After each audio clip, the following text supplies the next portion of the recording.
Welcome to the Daily News Currents. Today is Tuesday, 11/12, and for today's news we have what to know about Tom Homan, the former ICE head returning as Trump's border czar. The Booker Prize is Tuesday. Which of these 6 novels should win? After the election, a call for women to swear off men. Mortgage rates fell, then rose. What comes next? As Trump threatens a wider trade war, the U.S. confronts a changed China. What to know about Tom Homan, the former ICE head returning as Trump's border czar. President-elect Trump announced Sunday night that Tom Homan, his former acting head of Immigration and Customs Enforcement, will join his second administration to oversee border control. In his role as border czar, which does not require Senate confirmation, Homan will be in charge of the southern and northern U.S. borders, as well as in all maritime and aviation security, Trump said in his post on Truth Social. Likewise, Tom Homan will be in charge of all deportation of illegal aliens back to their country of origin, Trump noted, adding that there is nobody better at policing and controlling our borders. It is unclear what role Homan will take, since managing immigration requires coordination between several agencies under the Department of Homeland Security. Homan, a former police officer and Border Patrol agent, has worked under 6 presidents during his 3 decades in law enforcement. He was Executive Associate Director of Enforcement and Removal Operations for Immigration and Customs Enforcement under President Obama. During that administration, ICE carried out a record number of deportations. Homan repeatedly praised Trump for being the one who did the most to secure the border. Sunday's announcement was largely expected, as Trump had said over the summer that he would tap Homan to help oversee immigration policies in his potential second term. Speaking at the National Conservatism Conference in July, Homan told undocumented immigrants, "Wait till 2025, adding, if you're here illegally, you better be looking over your shoulder." Trump coming back in January, Homan said, "I'll be on his heels coming back, and I will run the biggest deportation operation this country's ever seen." Homan was behind Trump's controversial family separation policy. Homan was the face of Trump administration's crackdown on immigration during his tenure as acting director of ICE from January 17th to June 2018. During that time, he often appeared at White House press briefings to defend his agent's arrest of undocumented immigrants and call for stronger enforcement, according to CNN, and applauded Trump for taking the shackles off ICE by allowing agents to make a broader range of arrests. Notably, Homan was one of the architects behind its controversial family separation policy. More than 5,500 children of immigrants were separated from their parents at the U.S.-Mexico border in 2018 under the administration's short-lived zero-tolerance policy. According to the Department of Homeland Security, as of April, there are still 1,401 children without confirmed reunification. Trump signed an executive order stopping family separations in June 2018 after much condemnation from lawmakers and the public, and the Biden administration officially rescinded it days after President Biden took office in 2021. Homan retired in frustration in 2018 when the White House failed to move his nomination towards Senate confirmation, according to the Washington Post. He became a Fox News contributor during the Conservative Heritage Foundation as a visiting fellow and contributed to Project 2025, its controversial blueprint for reshaping the federal government. Trump has sought to distance himself from Project 2025 during his campaign, even though it overlaps with his own agenda. Trump made immigration a major part of his campaign and has vowed to deport millions of immigrants who are in the country without authorization. Homan has warned undocumented immigrants to start packing. Homan spoke about how much deportations would work in an interview on Fox Sunday Morning Futures Hours before his appointment was announced, saying it would be a well-targeted, planned operation conducted by the men of ICE. When we go out there, we're going to know who we're looking for. We most likely know where they're going to be, and it's going to be done in a humane manner, Homan said, adding it will focus on the public safety threats and the national security threats first. But those groups won't be the only targets, Homan told CBS 60 Minutes last month. He said he would restart workplace enforcement after the Biden administration moved away from the controversial practice of mass worksite immigration raids in favor of pursuing exploitative employers. He also said that in the interview that families can be deported together, suggesting children who are the U.S. citizens but with undocumented parents would have to go with them. Months earlier, speaking on stage at the Republican National Convention, Homan said Trump would designate Mexican cartels a terrorist organization for their role in getting fentanyl over the border, warning, he's going to wipe you off the face of the earth. He also addressed undocumented immigrants at large, whom he said Biden released into the country against federal law. "You better start packing now," he said, as attendees waving pro-deportation signs cheered, "because you're going home." Trump's anti-immigration rhetoric and policy proposals, while clearly a winning issue with voters, aren't being met without pushback. In the days since Trump's election, immigrants' rights groups have said they stand ready to challenge his anti-migrant policies through protest, local legislation, and lawsuits. An analysis from the Brookings Institution, the American Enterprise Institute, and the Nicholson Center project that lower potential, even negative, net migration to the U.S. would hurt the country's economy, as NPR has reported. Homan is not the only appointee that Trump has named for his upcoming term. He announced last week that Susie Wiles would be his chief of staff. On Monday, Trump offered Representative Elise Stefanik, the New York Republican who chairs the House Republican Conference, to be the U.S. ambassador to the United Nations. The role requires Senate confirmation, which is all but guaranteed in the soon-to-be Republican-controlled chamber. The Booker Prize is Tuesday. Which of these 6 novels should win? Percival Everett's James is favorite for the prestigious literary award, but the likes of Rachel Cushner's Creation Lake or Samantha Harvey's Orbital could take the prize instead.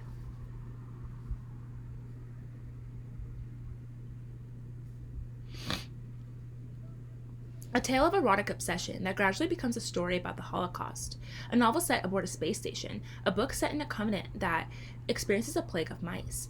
All 3 are among the 6 titles nominated for this year's Booker Prize, a prestigious literary award, whose winner is set to be announced on Tuesday in London. Past winners have included Yann Martel's Life of Pi, Salman Rushdie's Midnight Children, and Margaret Atwood's The Blind Assassin. Which of these 6 contenders most deserves to be added to the illustrious list? Share your thoughts in the comments. James by Percival Everett. The favorite for this year's prize, according to the British bookmakers, is James, a retelling of Mark Twain's Adventures of Huckleberry Finn from the perspective of a black man fleeing enslavement in Twain's novel. What sets James above Everett's previous novels, as casually and cautiously funny as many are, is that the humanity is turned up way up. The critic Dwight Garner wrote in a review in the New York Times. This is Everett's most thrilling novel, but also his most soulful. Everett has said in interviews that he came up with the idea while playing tennis, suddenly wondering whether anyone had ever rewritten Huckleberry Finn. It was an interesting question, Everett said in May, but it also explained to me why I had hit the ball so poorly. Orbital, Samantha Harvey. The second favorite, according to bookmakers, is Orbital. Orbital is about 6 astronauts working in a space station, racing around Earth. Joshua Ferris, in a review for The Times, said the novel was nearly free of plot, no alien race invades, no sentient planet turns people mad, but Ferris insisted that the lack of narrative was not detrimental. The book, which features riffs on ecology, time, and religion, is ravishingly beautiful. Sometimes, wonder and beauty suffice, Ferris said. Harvey, in a recent BBC interview, said that while working on Orbital, she'd watched thousands and thousands of hours of footage of Earth taken from space. Given that it was during the pandemic, Harvey said that it felt kind of beautiful liberation to be able to do that every day. At the same time, I am writing about 6 people who are trapped in a tin can. Creation Lake by Rachel Cushner. Cushner's novel is about a spy for hire who infiltrates a commune of environmental activists in France. Apparently, though she does not know who employed her, on behalf of agricultural conglomerates who want the commune's members jailed. In a recent interview with The Time, Kushner said that writing Creation Lake was the most fun I've ever had doing anything in my life, and that she preferred the world that I had made in a book over the one we currently inhabit. The book was lauded by many reviewers, including Dwight Gardner, who said in The Times that it consolidates Kushner's status as one of the finest novelists working in the English language. But Mia Levadin, in the Financial Times, said the novel filled with philosophical musings was disappointingly put downable. The Safe Keep by Yael van der Wooden.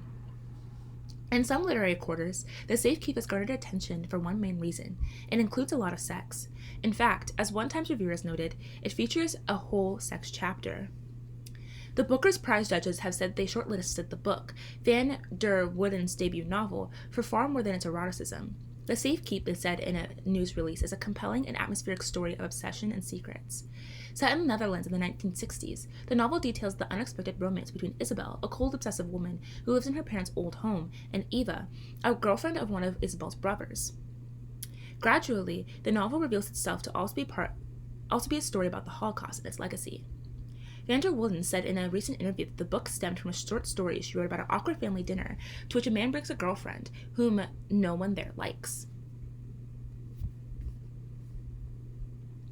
What a quietly remarkable book, wrote Laurie Soderlin, The Times. Nothing in this book is gratuitous. Stoneyard Devotional by Charlotte Wood. In Wood's seventh novel, which Richard Head Books will publish in the United States on February 11th, a woman leaves her job at a wildlife nonprofit, apparently overcome with despair at her work's lack of impact, and retreats to a convent where her solitude is interrupted by, among other things, a plague of mice. Joannes Thomas Core, reviewing the novel for the Sunday Times in Britain, calls it a beautiful, mature work that does not flinch from life.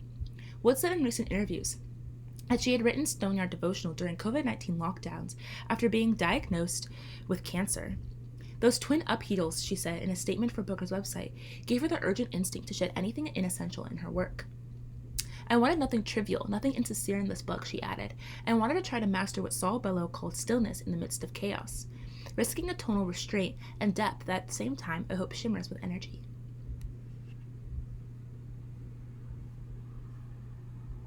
Held by Anne Michaels. Bookmarker's long shot for this year's award is Held, a novel that starts with a soldier in the trenches of World War I, then jumps back and forth through time to touch on 4 generations of the man's descendants, including a war correspondent and a worker in a refugee camp. Ida Becker in The Times said that because Michaels was once Toronto's poet laureate, it was unsurprising that in Held, she turns a multi-generational family saga into a lyrical jigsaw of images and observations.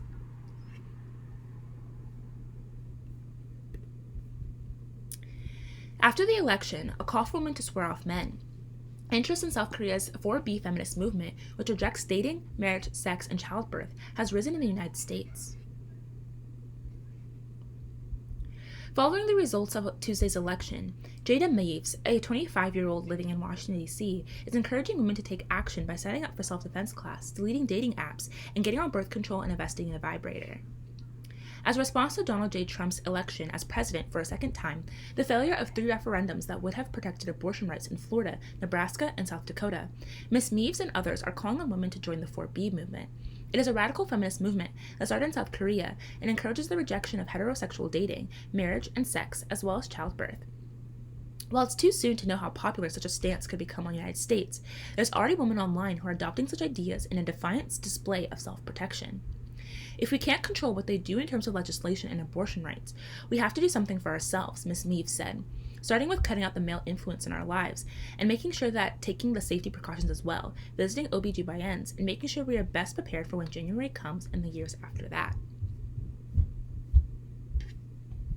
Ms. Meaves, who posted a video on TikTok explaining why she believes women should adopt this mindset, had already begun centering men in her own life around 2 years ago as a way of turning her attention back onto herself. Now, she says, her reasons have expanded to protecting her safety and health.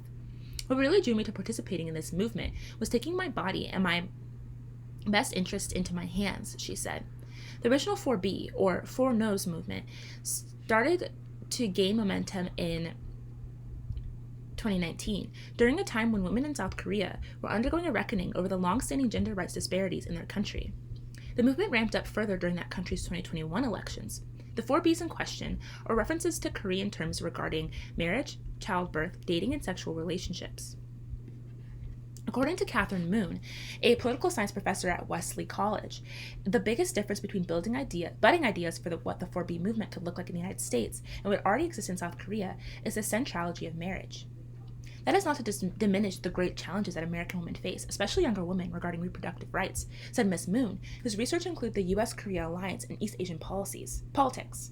But for women and men in South Korea, until very recently, being a social adult, not coming of age at 18 or so, but being a socially recognized adult, marriage was mandated. Over the last 20 years, South Korean women have gained more access to education and have surpassed men in college enrollment rates, allowing them to entertain the possibility of single life, according to Ms. Moon. However, not being married can result in women becoming social pariahs, and the rejection of marriage ideals had become a radical statement, Ms. Moon added. Searches for the 4B movement in the United States spiked the day after the election, according to Google Trends. Dozens of videos on the topic have popped up on TikTok in the last 48 hours, with users sharing why they are for or against the movement gaining steam in the United States. With the overturning of Roe v. Wade and Mr. Trump's opposition to abortion, there's concern that his administration could enact a federal abortion ban. Couple that with the spread of online misogyny, known as the manosphere, and its subset of incel culture, among self-described involuntarily celibates who disparage women, there's increased concern that women's rights will be further eroded. Alexa Vargas, a 26-year-old lab technician living in Boston, has incorporated the ideas of the 4B movement into her lifestyle. She's already begun abstaining from dating and sex for more than 2 years, and following the results of the US election, she's decided to commit to the movement. I think that now more than ever, I'm endorsing the idea of 4B because women are just tired of men not really caring about our health and safety, she said. Although dating was a possibility for her one day, she said she wasn't prioritizing it right now. I think it would take a really special man to break this movement for me personally, she added. Ms. Moon said she didn't think the 4B movement would take off widely in the United States because the emphasis on not rewarding men with access to one's body was based on an issue, abortion rights, and not a lifestyle. It's a temporary means to bring attention to the precarious situation of women, with Trump in his ascending power, she said. So it's not really about a total commitment to a way of life without men, whereas in South Korea, it is a way of life.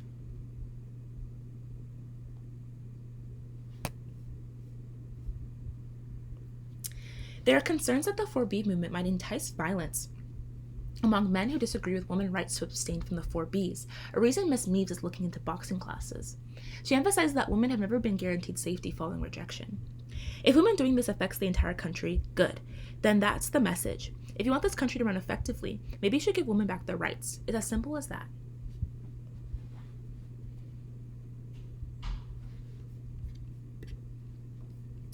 Mortgage rates fell, then rose. What comes next?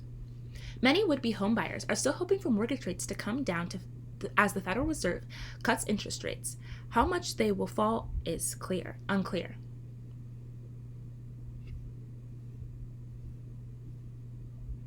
Rafael Corrales, a real estate agent in Miami, recently showed houses to a young couple hoping to move from rental into a home.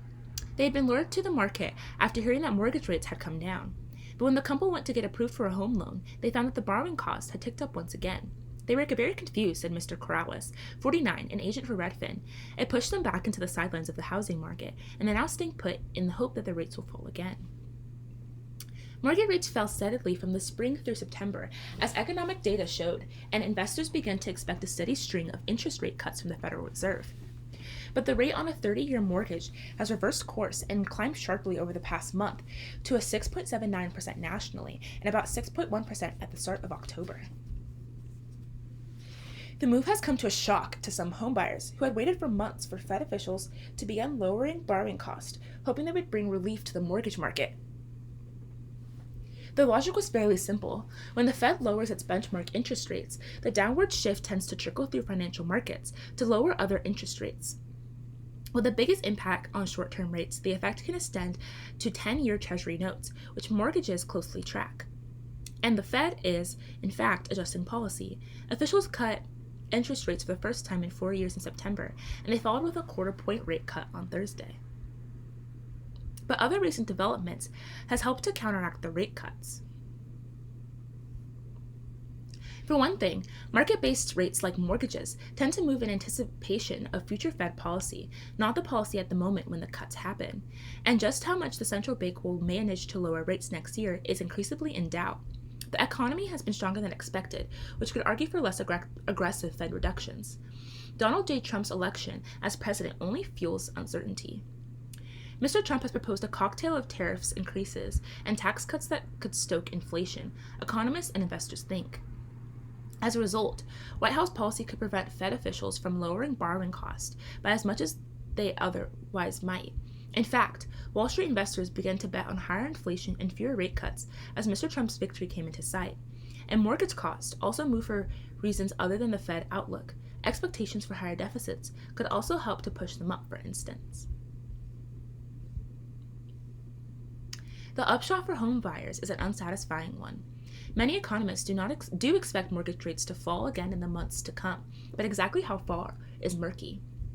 Greg McBride, chief financial analyst at Bankrate, said he was expecting that the new normal over the next couple years will be mortgage rates in the 5s and 6s. Daryl Fairweather, chief economist at Redfin, says she thinks that rates will drop to around 6% over the next 12 months. Either would be far above the sub 3% rates of 2021, or even the 3 to 4% rates that were common in the 2010s, and higher than what some economists were projecting just a few months ago. I do think that with time rates will fall, said Igor Popov, chief economist at Apartment List, but I do not think we're looking at near-term future that's going to take us back to 3% mortgage rates. Mr. Trump promised a sharply lower interest rates, including mortgage rates from the campaign trail, but the president has no direct control over the Fed policy. An analyst across Wall Street projected that Mr. Trump's campaign promises would risk keeping interest rates at least slightly higher than they otherwise would be. In fact, the yield on 10-year Treasury bonds jumped 0.2 percentage points on Wednesday, the biggest move in more than 2 years. Some economists think that with the election now over, at least that source of uncertainty fading, rates will slowly come down next year. Rates have gone up in the past 2 years, but I think it's mostly because of volatility leading up to the election, Ms. Fairweather said. But with mortgage rates poised to stay much higher than they were as recently as 2021, the housing market may remain stuck. Many owners who were locked into super low mortgage rates at the height of the pandemic are unwilling to sell and walk away from the comparatively lower monthly payments. That, in turn, limits how many starter homes are for sale, which means that even with weaker demand from buyers, prices have continued to rise. The lock-in effect restricts mobility, results in people not living in homes they would prefer, inflates prices, and exacerbates economic inequality, researchers at the Federal Housing Finance Agency wrote in a recent paper. They estimated that more than 1.7 million home sales have been foregone over the past 2 years.